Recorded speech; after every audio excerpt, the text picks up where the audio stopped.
So I think people understand the challenges that arise when you don't have a pipeline or workflow for projects in place, when you're not managing it properly. But how does it actually happen for people? How do they actually get this in place? What's Yeah. the best step? Like I'm listening to this and I want to go try to do it. How do I get started? Well, where do you see most people start typically? And I'll give you my answer, but I want to hear yours. Where do I see most people start before we are through the discussion is they start with a notebook, a piece of paper.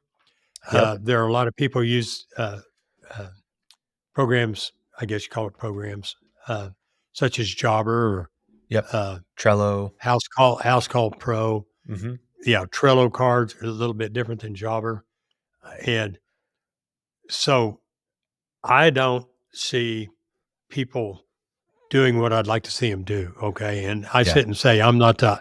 That's one reason you're on here. We're talking about it. Is I'm not the guy to define uh, which program to choose, but the Sure. attributes that I like to see in the program, at a very simple fundamental level, are I like to see the flow. We call them cards. I Hmm. mean, I don't know if we can A describe them well on pipeline a with cards for each project or right. So deal you've or got a whatever. column that says leads on it, and below that are stacked cards, Yep. and might have a top name on each one. And when the lead progresses from uncalled to scheduled, you drag it over and it moves to Hmm. scheduled. And so you look at all those columns, and you can see very easily exactly what needs to be done and where things are. Click Yeah. on each card, open it up, and see who it is and what information. So my question, and one of the reasons we're talking about this today, is if you are undecided, where might you start Hmm. uh, that people can begin to choose among there are millions of well Not hundreds millions, hundreds for sure. hundreds of softwares out there, Yeah. and and I think some of the attributes, because we've talked about it, are one is I very much, because I'm as if I'm doing it myself, want to keep it simple, stupid to start out with. Yeah. But what happens to me is what was very complex when I began and hard to understand. I kept it simple. Pretty soon I've got it down to where, oh, that's primitive and Yeah. I want to expand it. So I like to start out using a program that would enable me to keep it simple and get it going and using it, Yeah. and then expand as needed.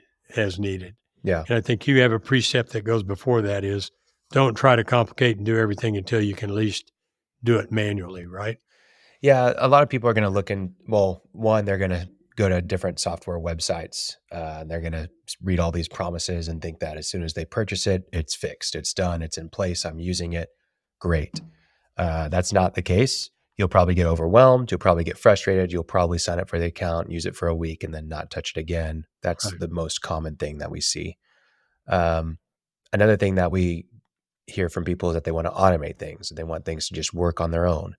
And that's great, but at a core level, you need to understand how it works manually and even use it manually before automating. Grow into automation. Don't really start with it because if you don't know how to do it manually and how it works manually, you can't troubleshoot that well, but also you can't train people that well. Someone needs to know how to do it manually. Also, if you do it manually, you can usually save quite a bit of money if that's one of your big things with softwares that you don't want to be paying a high recurring revenue by not automating and just having an admin do some of the manual work, you can actually get a lot done.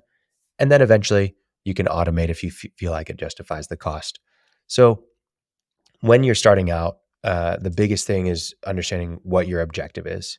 If you want to track projects, if you want to manage customer communication, if you want to track sales, know what your objectives are, and then find the right tool for you.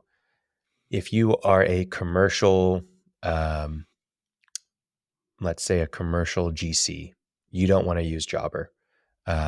It's that's really going to be for more of like a residential service company, someone who's mowing lawns, someone who's cleaning windows.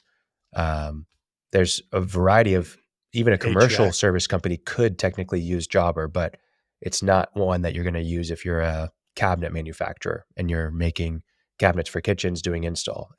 You can use it, but it's just not the best tool for Jobber, It's really gonna be if you're doing multiple jobs a day. It's really great if you've got, like, you're a landscaper and you're sending guys to mow lawns, to 10 houses a day to mow lawns.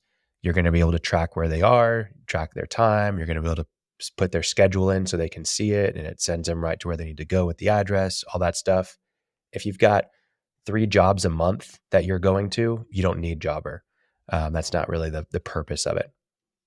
So that's a really popular one that people reach out to about, and it's a good tool, but it's not for the average GC or, Well, remodel. is it even really for managing leads and the progress through the Yeah, leads so you and then can. swapping it? Okay. You can.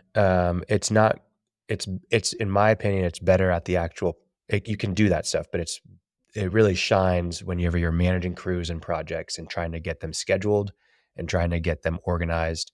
And especially if you're doing recurring stuff, like you go every week to mow this person's lawn, you can set it up as recurring and stuff like that. So it's a great tool, but you can kind of pigeonhole yourself if you're not really the right fit for the target audience, right? Um, so then there's other tools like Trello or Notion. There's these great softwares out there that exist that are very kind of bare bones. They have really cool functionality, really good user interface, but they leave room for a lot of customization, unlike a Jobber, for example.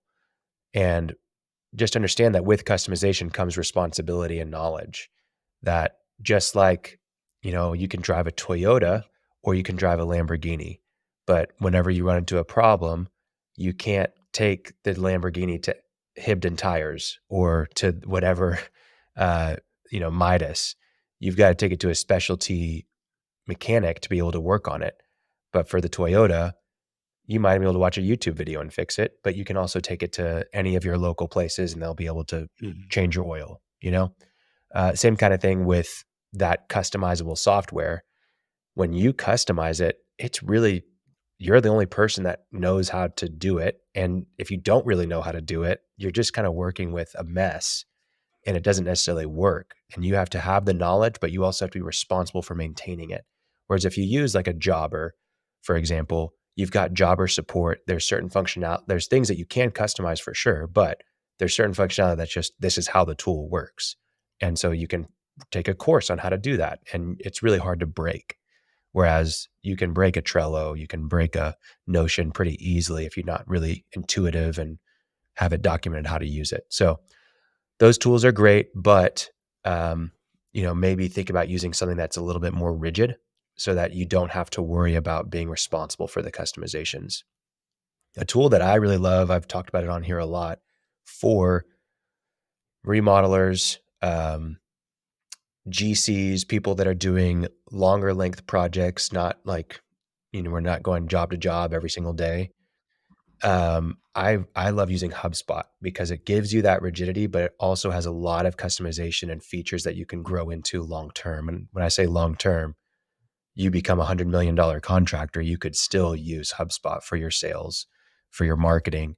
You could use it for a lot of your service and production if you wanted to. At that size, you're probably going to use something else, but you can grow into it a lot for the sales and marketing, and especially on the CRM side. Another great reason to use it is that it's fairly inexpensive to start. Yes, it does get more expensive as you grow, but to start, you can do a lot on the free version.